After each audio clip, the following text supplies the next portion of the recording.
ओ hello everyone. मेरा नाम है शुभम बैस। आज मैं पढ़ाने वाला हूं आपको आरआरबी ग्रुप डी। जो आपका एग्जाम हुआ था पिछला 2025 का, उसमें से जो साइंस के क्वेश्चन आए थे उसमें से 25 क्वेश्चन मैंने लिया है। एक सेट बनाया है, सेट नंबर 1 है। ठीक है।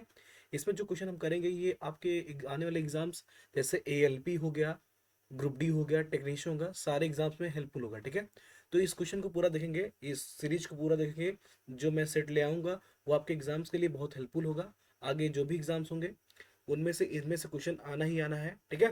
तो साइंस में करने वाला हूँ 25 क्वेश्चन। ठीक है। तो सारे क्वेश्चंस को आप ध्यान से देखेंगे, उसके साथ जो जो मैं ऑप्शन के साथ आपको कॉन्सेप्ट सिखाऊंगा उसको भी आपको सीखना है। तो लास्ट तक बने रहेंगे वीडियो में। ठीक है। तो चलिए हम स्टार्ट करते हैं। सबसे पहला क्वेश्चन जो है सेट का, जैसे इसमें दिया गया है। देखो ये सेट में मैंने क्वेश्चन में केवल इंग्लिश में डाला है, नेक्स्ट से मैं इसमें हिंदी में क्वेश्चन डालूंगा। तो आपके लिए हेल्पफुल ज़्यादा होगा जो हिंदी मीडियम से है, जो इंग्लिश मीडियम से, दोनों के लिए। फिलहाल अभी तो मैंने पहला जो सेट बनाया है इंग्लिश में ही बनाया है, तो इसको ध्यान से देखेंगे। ठीक है। और समझेंगे चीज़ों को, कॉन्सेप्ट को। ठीक है। पहला क्वेश्चन दिया गया है। देखिए जो सबसे पहला क्वेश्चन हमारा है, क्वेश्चन नंबर 1, इसमें कहा गया है a coil has a resistance of 44 ohm if it is connected across 220 volt supply, what is the power consumed by the coil. कह रहा है कि एक कॉइल, एक मतलब सर्किट है जिसमें 44 ओम का रेजिस्टेंस लगा है। ठीक है। और कनेक्ट किया गया है 220 वोल्ट बैटरी के साथ। तो उसमें कह रहा है पावर कितना कंज्यूम होगा कॉइल में, ये बता दीजिए। ध्यान समझिए। जैसे पावर की बात करें, पावर का जो फॉर्मूला होता है, कई सारा फॉर्मूला होता है डिपेंडिंग ऑन द सिचुएशन की वैल्यू क्या क्या दी गई है। जैसे यहाँ पे देखा जाए तो हमारे पास, देखो दिया क्या गया है, रेजिस्टेंस आर की वैल्यू दी गई है हमारे पास 44 ओम। कितना दिया गया है? 44 ओम। ठीक है। और अगला दिया गया है वोल्ट, वी की वैल्यू दी गई है 220 वोल्ट। ठीक है। तो पावर का इसमें जो फॉर्मूला लगना है हमारे पास, हमको रिलेशन दिखाना है रेजिस्टेंस और वोल्ट के साथ। तो पावर का जो फॉर्मूला आता है इसमें लगेगा वी स्क्वायर अपॉन आर। कौन सा लगेगा? V square upon R. ये होता है हमारा पावर का फॉर्मूला। ठीक है। तो इसमें वैल्यूज को पुट करेंगे, आंसर आ जाएगा। तो पी इक्वल टू कितना आ जाएगा? वी स्क्वायर, वी स्क्वायर मतलब 220 इंटू 220। ठीक है। ये हो गया। अपॉन में क्या रहेगा? अपॉन में आर 44। तो इसको सबसे पहले हम कट करते हैं 11 से।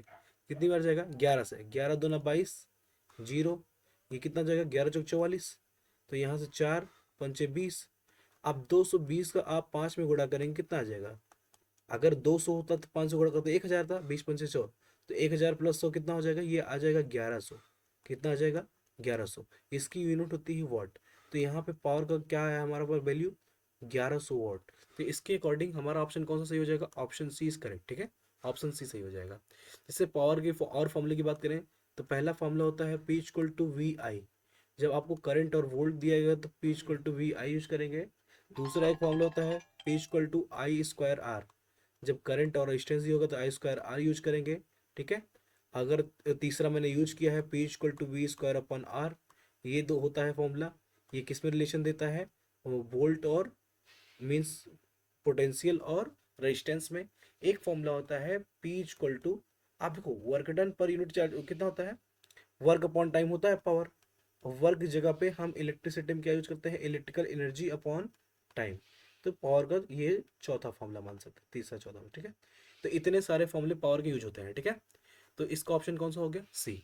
चलते हैं नेक्स्ट ऑप्शन, नेक्स्ट में। देख लिया, समझ में आ गया। तो इसको मैं अभी इरेज करता हूँ। ठीक है। तो बढ़ते हैं आगे, बढ़ते हैं आगे आगे। ठीक है।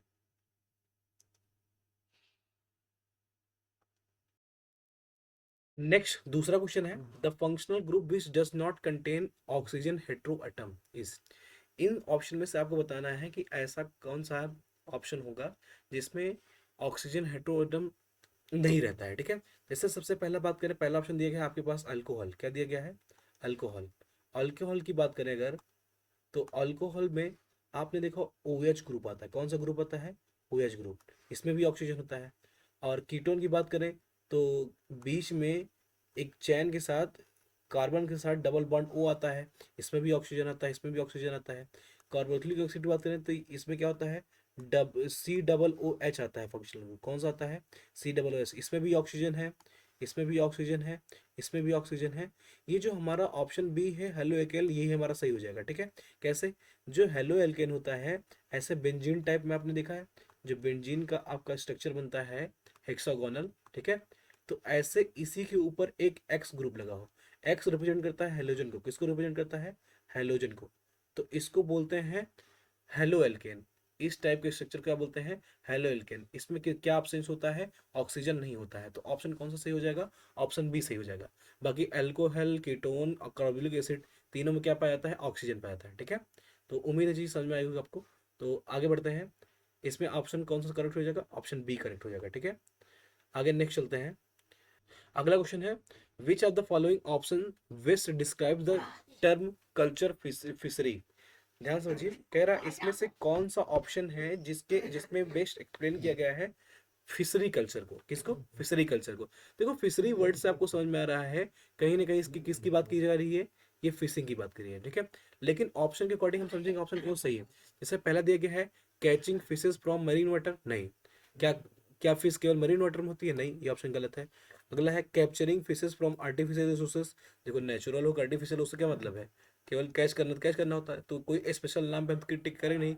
अगला कहा गया है capturing fishes from natural resources, इससे भी कोई मतलब नहीं, क्योंकि कोई स्पेशल टाइप के पानी से पकड़ेंगे तभी फिशरी कहलाएगा क्या, ऐसा तो है नहीं। तो हमारा जो ऑप्शन लास्ट है वो दिया गया है फार्मिंग ऑफ द फिशेस।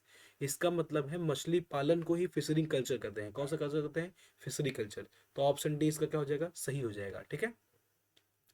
जैसे कुछ वर्ड यूज होते हैं सेरी कल्चर, एपीकल्चर, तो इन सारे वर्ड्स में पता होना चाहिए, ठीक है। और पीसी कल्चर में जैसे कह सकते हैं हम लोग ग्रेप्स की खेती होती है। सेरी कल्चर में जैसे होता है कि सिल्क वर्म वगैरह पाले जाते हैं, ऐसे, ठीक है, बहुत सारे कल्चर। तो फिशरी में कौन सा आ जाएगा, फार्मिंग ऑफ फिशेस, ठीक है। ऑप्शन डी इसका करेक्ट हो जाएगा। आगे बढ़ते हैं। अगला क्वेश्चन है, during reproduction why is it important to create DNA copies. देखो कह रहा है रिप्रोडक्शन के दौरान दौरान जो होता है डीएनए कॉपिंग क्यों जरूरी होता है, प्रजनन के दौरान डीएनए कॉपिंग की जरूरत क्यों क्यों पड़ती है। देखो इसमें क्या होगा, जरूरत क्यों पड़ती है, देखो for the inheritance of trades, for digestion, देखो डाइजेशन से कोई लेन देन तो है नहीं, रिप्रोडक्शन डाइजेशन से कोई लेन देना नहीं है, रेस्पिरेशन डाइजेशन से कोई लेन देना नहीं है, ब्लड सर्कुलेशन से भी कोई लेना देना नहीं है। तो जो पहला ऑप्शन है for inheritance of trades, trades का मतलब होता है कि जो पेरेंट्स के कैरेक्टर होते हैं, कौन से कैरेक्टर होते हैं, पेरेंट्स के जो कैरेक्टर होते हैं उनको ट्रांसफर होना है किसमें, चाइल्ड में। तो इसके लिए कौन जिम्मेदार होता है, डीएनए जिम्मेदार होता है। यही डीएनए जब कॉपी होता है तो पेरेंट्स का कैरेक्टर किस में जाता है, चाइल्ड में जाता है, ठीक है। तो इसलिए जरूरी होता है किसका कॉपी होना, डीएनए का कॉपी होना। तो इसके लिए ऑप्शन कौन सा सही हो जाएगा हमारा, ऑप्शन ए इसका करेक्ट हो जाएगा, ठीक है। आगे बढ़ते हैं। अगला क्वेश्चन है, which are the following is not used for expressing the concentration of the solution. इस दिए गए ऑप्शन में से कौन सा ऑप्शन है जो कंसंट्रेशन नहीं रिप्रेजेंट करता सॉल्यूशन का, ठीक है। देखते हैं बारी बारी से, ठीक है। तो जैसे पहला दिया गया है volume by volume percentage of a solution, तो ये जो वॉल्यूम बाय वॉल्यूम परसेंटेज होता है ये रिप्रेजेंट करने के लिए काम आता है, ठीक है। हमको बताना है कौन सा नहीं होता है, ठीक है। तो ये काम आता है, तो ये हमारा ऑप्शन सही नहीं होगा, मतलब काम आता है लेकिन हमको नहीं वाला सही करना है, ठीक है। अगर कह रहे हैं मास बाय वॉल्यूम परसेंटेज, ये भी यूज होता है, तो इसके लिए ये ऑप्शन सही नहीं होगा हमारे पास। अगर कह रहा है वॉल्यूम बाय मास परसेंटेज, देखो वॉल्यूम और मास का जो होता है इसका कोई परसेंटेज लेने का तो कोई मतलब ही नहीं है। मास बाय वॉल्यूम होता है लेकिन वॉल्यूम बाय मास नहीं होता है। तो इसके लिए ऑप्शन हमारा सी करेक्ट हो जाएगा, ये भी गलत होगा, ठीक है।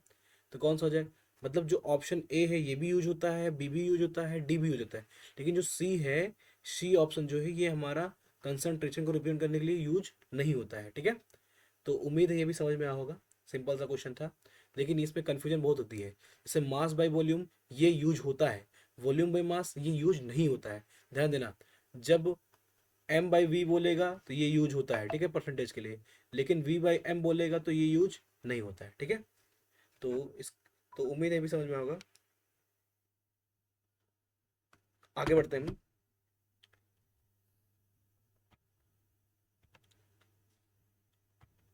अगला क्वेश्चन है, when water and nutrients are available algae grow and multiply rapidly by the process of. ध्यान समझिए, कह रहा है कि जब पानी और न्यूट्रिएंट बहुत सारी चीजें अवेलेबल होती हैं, अलगी ग्रो होता है और वो क्या होता है, मल्टीप्लाई होता है rapidly by the process of. किस प्रोसेस से बहुत सारे डिवीजन होता है, मतलब रिप्रोडक्शन होता है, बहुत सारे फैलते जाता है, वो फैलते जाता है। तो कभी भी ध्यान देना, जब एल्गी वर्ड आएगा, कौन सा वर्ड आएगा, एल्गी, तो ये जो इसका रिप्रोडक्शन होता है, इसका जो ग्रोथ होता है, इसका जो डेवलपमेंट होता है, ये हमेशा होता है फ्रेगमेंटेशन से। किससे होता है? फ्रेगमेंटेशन से। जैसे पहला स्पोर फॉर्मेशन बात करें तो ये होता है राइजोफस में। किसमें होता है? राइजोफस में। किसमें होता है? राइजोफस में। बर्डिंग जो होता है ये ईस्ट में होता है और हाइड्रा में होता है। किसमें होता है? हाइड्रा में। बर्डिंग इन ईस्ट एंड हाइड्रा। फ्रेगमेंटेशन बताया एल्गी में होता है। पॉलिनेशन तो ये फ्लावर्स में होता है। किसमें होता है? फ्लावर्स में। किसमें होता है? फ्लावर्स। ठीक है, तो उम्मीद है ये भी समझ में होगा। आगे बढ़ते हैं। अगला क्वेश्चन है which are the following plant tissue perform photosynthesis. इसमें कह रहा है प्लांट का कौन सा टिश्यू है जो फोटोसिंथेसिस में हेल्प करता है। ठीक है, तो बारी बारी से हम ऑप्शन को भी समझेंगे क्या किसका क्या मतलब होता है, कैसा क्या यूज होता है। जैसे स्केलन के कामा की बात करें तो ये वो टिश्यू होता है जो प्रोटेक्टिव लेयर बनाता है। क्या बनाता है? प्लांट्स में प्रोटेक्टिव लेयर बनाता है। जैसे बोले कि नारियल का जो ऊपर का सूखा हुआ पार्ट होता है या पेड़ की छाल होती है तो वो किससे बनती है? स्केलन काइमा से बनती है। किससे बनती है? स्केलन काइमा से। ठीक है, ये होता है प्रोटेक्टिव लेयर। ये जो कॉलिन काइम होता है यही हमारा ऑप्शन सही हो जाएगा। ये किसको परफॉर्म करता है? फोटोसिंथेसिस को। फ्लोएम की बात करें तो ये क्या जो होता है, जो लीव्स में फूड बनता है, ये फूड को सप्लाई करता है पूरे बॉडी पार्ट्स में। किसके? प्लांट के। ठीक है, फूड सप्लाई का। और जो जाइलम होता है ये वाटर सप्लाई का काम करता है। किसका काम करता है? वाटर सप्लाई का। तो क्वेश्चन के अकॉर्डिंग फोटोसिंथेसिस में हेल्प कौन सा करता है? ऑप्शन बी करेक्ट हो जाएगा। ठीक है, आगे बढ़ते हैं।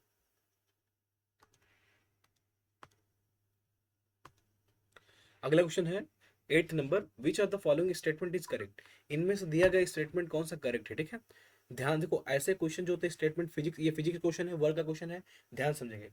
कह रहा है कि करेक्ट कौन सा है, तो पहला कह रहा है work done can only be positive.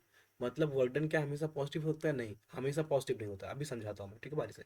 दूसरा कह रहा है work done can be positive और negative depending on the direction of the force. सही बात है, जो वर्क डन होता है वो पॉजिटिव भी हो सकता है, नेगेटिव हो सकता है, डिपेंड करता है फोर्स की डायरेक्शन पर। ऑप्शन बी करेक्ट हो जाएगा। ऑप्शन सी की बात करें तो इसमें कह रहा है कि work done does not depend on the force and displacement. ये भी गलत है, कह रहा है फोर्स और डिस्प्लेसमेंट डिपेंड ही नहीं करता है। दूसरा कह रहा है कि हमेशा नेगेटिव होता है। ये भी गलत है। ये समझिए, जो वर्क डन होता है इसका जो फॉर्मूला होता है फोर्स इंटू डिस्प्लेसमेंट और इंटू कॉस थीटा होता है। कितना होता है? कॉस थीटा होता है। अब ध्यान समझो, वर्क डन पॉजिटिव कब होता है? जब फोर्स की डायरेक्शन और डिस्प्लेसमेंट की डायरेक्शन दोनों सेम होती है, तो इस समय वर्क डन क्या होता है? पॉजिटिव होता है। जब फोर्स की डायरेक्शन और डिस्प्लेसमेंट डायरेक्शन अपोजिट होती है तो इस समय जो होता है हमारा वर्क डन क्या होता है? नेगेटिव होता है। ठीक है, तो दो सिचुएशन होती है। अब रही बात कॉस थीटा की बात करें तो कॉस थीटा जो कॉस 90 जो होता है 90 डिग्री पर ये वैल्यू देता है जीरो। कॉस 90 कहता है जीरो। जब फोर्स और डिस्प्लेसमेंट आपस में क्या रहे? परपेंडिकुलर रहेंगे, तो इस समय जो हमारा वर्क डन होगा वो क्या होगा? हमेशा जीरो होगा। ठीक है, क्या होगा? जीरो होगा। आगे बढ़ते हैं, उम्मीद समझ में होगा। तो इसमें क्या होता है, वर्क डन जो होता है पॉजिटिव भी हो सकता है, नेगेटिव भी हो सकता है, वो डिपेंड करता है डायरेक्शन ऑफ फोर्स पर। ठीक है,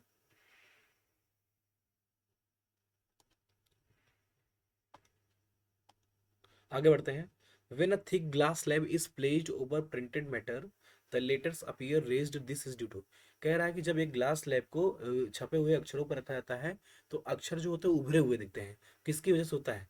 देखो, जब कभी भी ट्रांसपेरेंट चीज रखी जाती है, मीडियम चेंज होता है, तो जब कोई चीज उभरी हुई दिखती है तो ये हमेशा इसके लिए रिस्पॉन्सिबल होता है रिफ्रैक्शन ऑफ लाइट। क्या होता है? Refraction of light.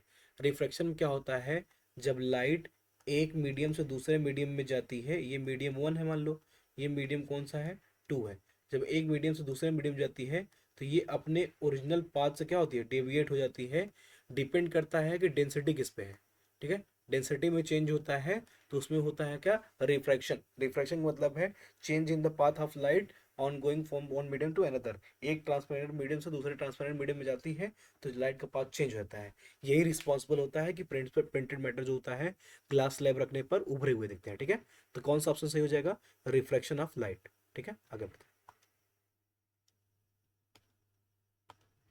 Question number 10 दिया गया है विच of the following statement best explain the law of constant proportion. ठीक है, इसमें से कहा गया है कि कौन सा लॉ ऑफ कांस्टेंट प्रोपोर्शन। देखो, इसमें वर्ड जो प्रोपोर्शन यूज हुआ है इसका मतलब है किसी कंपाउंड में जब, जैसे इसमें कहा गया प्रोपोर्शन वर्ड यूज हुआ है। प्रोपोर्शन वर्ड का मतलब होता है कोई चीज जब कंपाउंड बनाया जाएगा तो फिक्स रेशियो मिलाया जाएगा। किसमें मिलाया जाएगा? फिक्स रेशियो मिलाया जाएगा। ठीक है, तो इसको बोलते हैं लॉ ऑफ कांस्टेंट प्रोपोर्शन, ठीक है। जैसे पहले दिया गया है, अब chemical compound always contains the same elements in the same proportion by mass. तो इसका पहला ही ऑप्शन सही हो जाएगा। जो एक केमिकल कंपाउंड होगा वो हमेशा क्या करेगा, सेम एलिमेंट्स को सेम प्रोपोर्शन में बाय मास, ये फॉलो करता है law of conservation of mass को। किसको? लॉ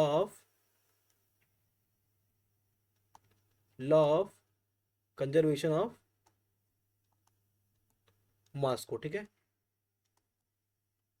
तो यही ऑप्शन क्या हो जाएगा, इसका सही हो जाएगा, ठीक है। बाकी सब सारे ऑप्शन गलत है, ये भी गलत है, ये भी गलत, ठीक है। आगे बढ़ते हैं। नेक्स्ट है, what is the main role of micelles in the cleansing action of soap. कह रहा है कि जब सोप एक्शन करता है, क्लीनिंग एक्शन, साफ करने वाला, तो मिसल का क्या रोल होता है। देखो, मिसल का रोल जो होता है, पहली बात तो जहाँ पे डर्ट होते हैं, ऑयल होते हैं, वहां पे मिसल फॉर्म करता है, उनको ट्रैप करने का काम करता है। क्या करता है? ट्रैप। तो जहाँ ट्रैप वर्ड आएगा ऑप्शन में, वही ऑप्शन हमारा सही हो जाएगा। जैसे पहला ऑप्शन दिया गया to reduce the hardness of water, नहीं, गलत है।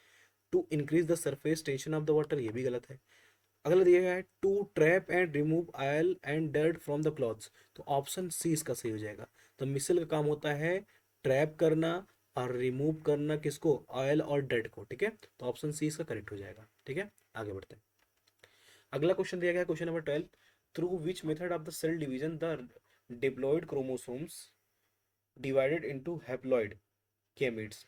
कह रहा है कि किस सेल डिवीजन प्रोसेस के थ्रू जो डायप्लॉइड होते हैं, डायप्लॉइड क्रोमोसोम होते हैं, ये क्रोमोसोम का टाइप, ठीक है, ये जो होते हैं डिवाइड होते हैं किसमें? हैप्लॉइड गैमेट्स में। तो इसमें जो ऑप्शन दिया गया एमिटोसिस, मियोसिस, मिटोसिस, बाइनरी फिजन, तो इसमें ऑप्शन बी करेक्ट हो जाएगा। देखो, इसको रटना पड़ेगा आपको, प्रोसेस का नाम है, ठीक है, तो रटना पड़ेगा। तो हमेशा ध्यान देना कि जो डायप्लॉइड क्रोमोसोम होते हैं वो डिवाइड होते हैं हैप्लॉइड में, किसके थ्रू? मियोसिस के थ्रू। किसके थ्रू होते हैं? मियोसिस के थ्रू। रही बात लास्ट ऑप्शन जो बाइनरी फिजन होता है, ये हमको देखने को मिलता है अमीबा में। किसमें देखने को मिलता है? अमीबा। आपने प्रोसेस पढ़ा होगा बाइनरी फिजन, अमीबा। जो अमीबा होता है हमेशा टू पार्ट्स में डिवाइड होता है। बाइनरी का मतलब होता है टू, कह सकते हैं हम लोग। जब टू इक्वल पार्ट्स में डिवाइड होता है डॉटर सेल्स में, रिप्रोडक्शन के दौरान, तो इसको बोलते हैं बाइनरी फिजन। क्या बोलते हैं? Binary fission. तो अमीबा क्या करता है? बाइनरी फिजन करता है, ठीक है। आगे बढ़ते हैं। अगला question, the frequency of a sound wave is 50 hertz, how much time will it take to complete one wave. कह रहा है कि अगर फ्रिक्वेंसी किसी का 50 हर्ट है, तो एक कंप्लीट वेव बनाने में कितना टाइम लगेगा। देखो ध्यान समझो, जो टाइम पीरियड होता है, जो टाइम पीरियड होता है हमेशा फ्रिक्वेंसी का क्या होता है? रेसिप्रोकल होता है। या फिर कह सकते हैं फ्रिक्वेंसी होता है टाइम पीरियड का रेसिप्रोकल होता है। तो जब टी इक्वल टू आएगा, वन अपॉन कितना आएगा? 50 आएगा। जब इसको सॉल्व करेंगे कितना आएगा? पहले पहले क्या करना है इसको, देखो, तो यहाँ से एक पॉइंट लगाएंगे तो पहली बात तो ये 10 बन जाएगा। फिर एक जीरो लगाएंगे, कितना बन जाएगा? 100 बन जाएगा, तो टू टाइम्स। तो ये आएगा 0.02 सेकेंड। कितना आएगा? 0.02 सेकेंड। तो ऑप्शन कौन सा सही है? ऑप्शन सी इसका करेक्ट हो जाएगा, ठीक है। तो टाइम पीरियड और फ्रिक्वेंसी रिलेशन क्या होता है, या फिर यहाँ पे फ्रिक्वेंसी इक्वल टू लिखेंगे तो और अपॉन टाइम पीरियड। तो ये हमको याद रखना है फॉर्मूला, ठीक है। आगे बढ़ते हैं। अगला क्वेश्चन है, विच of the following metals is extracted in the middle of the reactivity series. In metals में कौन सा रिएक्टिविटी सीरीज में मिडिल में आता है? ध्यान समझिए, जब हम रिएक्टिविटी सीरीज को देखते हैं तो पहला होता है पोटेशियम, दूसरा होता है सोडियम, तीसरा होता है कैल्शियम। ये टॉप के थ्री मोस्ट रिएक्टिव मेटल्स हैं। कौन से हैं? मोस्ट रिएक्टिव मेटल, ठीक है। अगला इसके बीच में आयरन हो गया, जिंक हो गया, कॉपर हो गया, ये सब हमेशा कैसे होते हैं? मॉडरेट होते हैं। कौन से होते हैं? मॉडरेट होते हैं, जो बीच में प्रेजेंट होते हैं। और नीचे हो गया तो कौन सा आता है? Silver, gold, platinum. ये लास्ट के तीन मेटल होते हैं जो होते हैं लेस रिएक्टिव, ठीक है। तो ये सबसे लोअर में पाए जाते हैं, ये मॉडरेट में, ये बीच ऊपर सबसे, ठीक है। हमको बीच वाला बताना है। तो आयरन जो होगा हमारा बीच में मिलेगा, ठीक है। कहाँ पे मिलेगा? बीच में मिलेगा, ठीक है। आगे बढ़ते हैं। अगला क्वेश्चन है statement one, the potential difference is measured in volts. पहला स्टेटमेंट। दूसरा स्टेटमेंट है 1 volt is equal to 1 newton per coulomb, which of the following is true. इसमें से बताना है स्टेटमेंट कौन सा सही है कौन सा गलत है, ठीक है। जैसे बात करें, जो पोटेंशियल डिफरेंस होता है उसको मेजर किया जाता है वोल्ट में, ये बात तो सही है, क्योंकि जो V इक्वल टू, जैसे मैं पहले क्वेश्चन में ही देखा था 220 वोल्ट दिया था, तो पोटेंशियल ही तो मेजर किया गया था, तो किस उसकी यूनिट क्या थी, वोल्ट थी। तो स्टेटमेंट वन तो मेरा करेक्ट है। स्टेटमेंट टू देखते हैं, 1 वोल्ट जो होता है, जो पोटेंशियल होता है work done per unit charge होता है। इलेक्ट्रिक पोटेंशियल जो होता है, electric potential V equal to जो होता है W अपन क्यू होता है, इसका यूनिट अगर निकालना चाहें तो जूल पर कूलम्ब आएगा। कितना आएगा, जूल, वर्डन का जूल हो जाएगा, चार्ज का कूलम्ब हो जाएगा, तो जूल पर कूलम्ब आएगा। इसका मतलब दूसरा स्टेटमेंट गलत है। तो कह पहला कह रहा है both statement 1 and 2 are incorrect, दोनों तो गलत नहीं है, ठीक है। Both statement 1 and 2 are correct, दोनों सही भी नहीं है। ओनली 2 इज करेक्ट, दो तो पहले गलत है। तो ऑप्शन डी जो होगा, only statement 1 is correct, option D इसका सही हो जाएगा, ठीक है। तो आपको क्या करना है, ऑप्शन डी टिक करना है। आगे बढ़ते हैं, अगला क्वेश्चन। अगला क्वेश्चन है, the power of a lens is defined as, ध्यान दो, जो पावर होता है लेंस का वो हमेशा 1 अपॉन फोकल लेंथ होता है। अब फोकल लेंथ किस में होना चाहिए, मीटर में होना चाहिए। अगर फोकल लेंथ सेंटीमीटर में है तो पावर इक्वल टू 100/f होगा, f किस में होगा, सेंटीमीटर में होगा, ठीक है। ये होती है पावर की डिफिनेशन लेंस में। तो देखते हैं ऑप्शन कौन सा है। The ratio of image distance to the object distance, गलत है, पावर में नहीं आता। The reciprocal of its focal length in metres, तो जो पावर होगा किसके बराबर होगा, रेसिप्रोकल ऑफ फोकल लेंथ। तीसरा दूसरा सही हो जाएगा option B. Product of focal length ये भी गलत है। The square of its focal length ये भी गलत है। तो ऑप्शन बी इसका करेक्ट हो जाएगा, ठीक है। आगे बढ़ते हैं। देखिए ये जो सारे क्वेश्चन मैं करा रहा हूँ, सारे क्वेश्चन ग्रुप डी 2025 में आए हुए हैं, ठीक है। मैं नेक्स्ट नेक्स्ट स्लाइड से नेक्स्ट नेक्स्ट सेट में हिंदी में भी क्वेश्चन रखूंगा ताकि सबके लिए अच्छा रहे, ठीक है। आगे बढ़ता हूँ। Which of the following is process is important to bring variation in the species, कह रहा है कि कौन सा प्रोसेस में ज़्यादा अच्छा होगा जिससे वेरिएशन आए स्पीसीज में, प्रजातियों में वेरिएशन आए, ठीक है, मतलब बदलाव आए।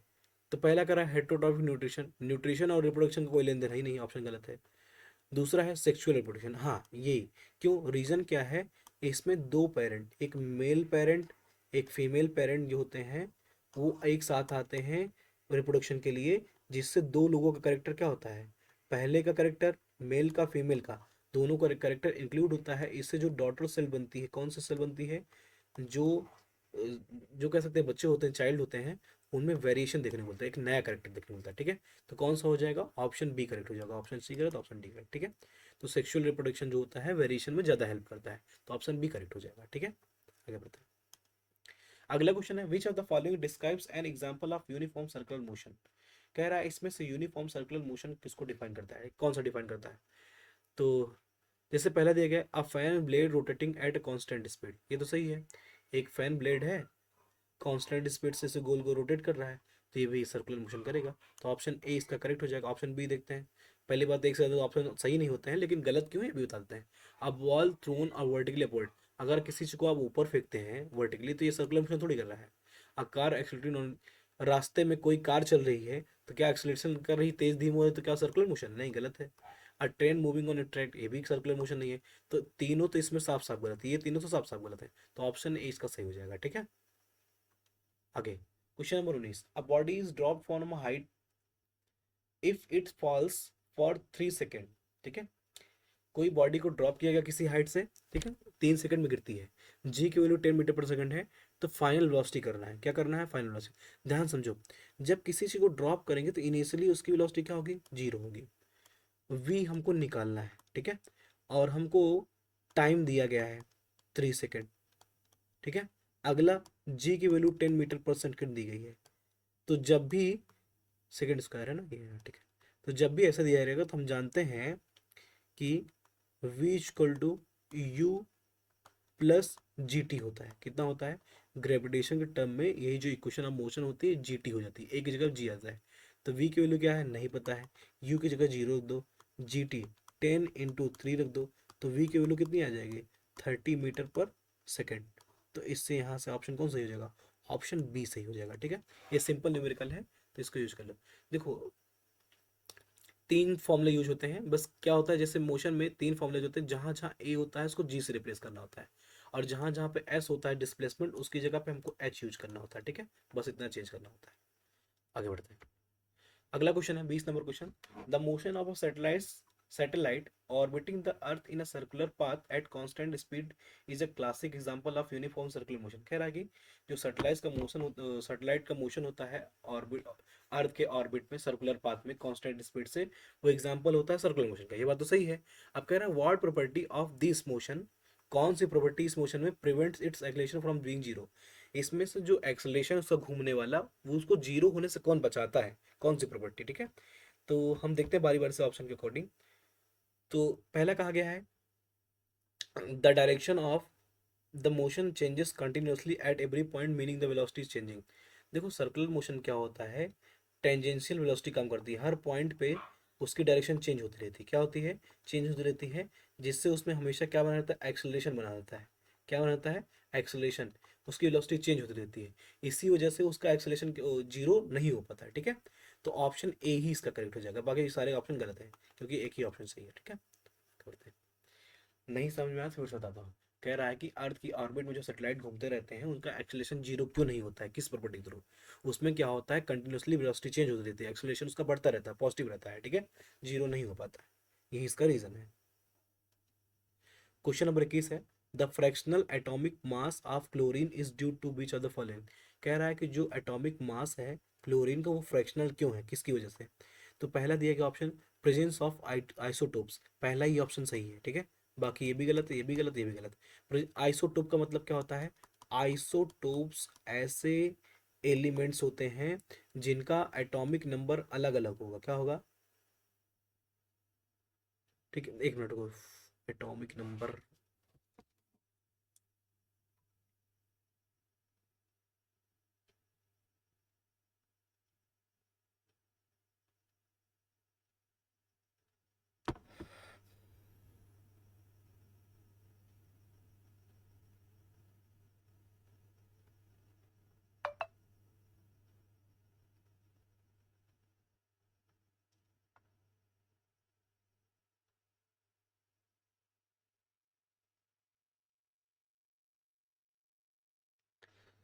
देखो इनका क्या होगा, एटॉमिक नंबर सेम होगा।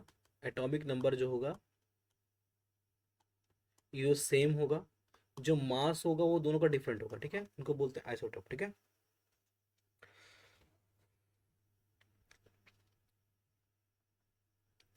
आगे बढ़ते हैं। अगला है asthma primarily affects beach part of the respiratory system. जब अस्थमा होता है किसी इंसान को तो उसके बॉडी में कौन सा पार्ट खराब होता है, ठीक है। तो इसमें ट्रैकिया खराब होता है, नहीं। अल्वेली खराब होता है, नहीं। ब्रोंकाई और ब्रोंक्यूल्स, ये खराब होता है, ठीक है। कौन सा खराब होता है, अस्थमा का रिलेशन होता है ब्रोंकाई एंड ब्रोंक्यूल से, ठीक है। अस्थमा, स्पेलिंग गलत लिख दिया, ठीक है। ऑप्शन सी इसका करेक्ट है। अगला 23 number, which poultry are birds form to produce eggs. कह रहा है कौन सा पोल्ट्री जो चिड़िया होती है, किसके यूज करते हैं उस क्या बनाने के लिए, एग प्रोड्यूस करने के लिए। देखो ये रटने की चीज़ है, इसमें कोई समझने वाली बात नहीं है। इसमें लेयर्स नाम का होता है पोल्ट्री, जो बर्ड होता है किसके लिए यूज होता है, एग प्रोड्यूस करने के लिए, ठीक है। ऑप्शन सी लेयर्स, हिंदी में क्या बोलते हैं भगवान जाने, मैं नेक्स्ट टाइम से हिंदी लिख के आऊंगा, ठीक है। आगे बढ़ता हूं। अगला है what happens when a zinc rod is placed in aqueous copper sulphate solution. कह रहा है कि जब जिंक रॉड को एक्वस कॉपर सल्फेट में डालते हैं तो क्या होता है। पहला दिया गया है the blue colour of the copper sulphate solution fades, पहला ही ऑप्शन इसका सही होगा, ठीक है। जो ब्लू कलर होगा कॉपर सल्फेट सॉल्यूशन क्या होगा, वो क्या होगा, फेड हो जाएगा, मतलब फीका हो जाएगा, ठीक है। क्या हो जाएगा, फीका हो जाएगा, हिंदी में होता है, मैंने इंग्लिश में लिख दिया। तो ऑप्शन ए इसका करेक्ट हो जाएगा। आगे बढ़ते हैं। क्वेश्चन नंबर 25 है, लास्ट है। What happens when a naphthalene ball is burned with a metal in open space, ठीक है। जब नेफ्थलीन बॉल को बर्न किया जाता है मेटल प्लेट में इन ओपन स्पेस में तो क्या होता है, ठीक है। तो पहला क्या क्या गया है, it burns with yellow flame with no deposit on the metal. देखो जब येलो फ्लेम आएगा तो कुछ ना कुछ डिपॉजिट होगा मेटल पर, मतलब जमा होगा कचरा के तौर पे। तो पहला ऑप्शन गलत है, ठीक है। दूसरा कह रहा है it burns with yellow flame, yellow flame आया, with black soot deposited on the metal plate. सही है, ऑप्शन बी सही है। जब येलो फ्लेम से कोई चीज जलती है तो इनकम्प्लीट कंबस्टन ऑफ कार्बन होता है, तो वहां पे ब्लैक सूट बचता है, ठीक है। तो ऑप्शन बी इसका सही हो जाएगा। ऑप्शन सी चेक कर लेते हैं, वैसे तो बी सही हो गया। It burns with the blue flame, गलत बात है, ब्लू फ्लेम से बलेगा जलेगा ही नहीं। It burns with the blue flame with black suit, जब ब्लू फ्लेम आएगा तब कुछ भी नहीं बचेगा, ठीक है। तो ये भी गलत हो गया, तो ऑप्शन बी इसका सही हो जाएगा, ठीक है। यहाँ से होता है हमारा लेक्चर एंड। अगर कुछ पढ़ के कुछ भी समझ में आया हो थोड़ा बहुत तो सेशन को लाइक कर देंगे। और आगे हम दूसरा सेट लेंगे जिसमें हिंदी में टाइपिंग करके लाएंगे क्वेश्चन को, और अच्छे क्वेश्चन लेके आएंगे एक्सपेक्टेड जो पेपर में पहले आए हुए हैं। ये जो सारे क्वेश्चन मैंने कराए ये 2025 में ग्रुप डी में पूछा गया, ठीक है। आगे भी पूछे जाएंगे, इनकी संभावना है। तो थैंक यू फॉर वॉचिंग।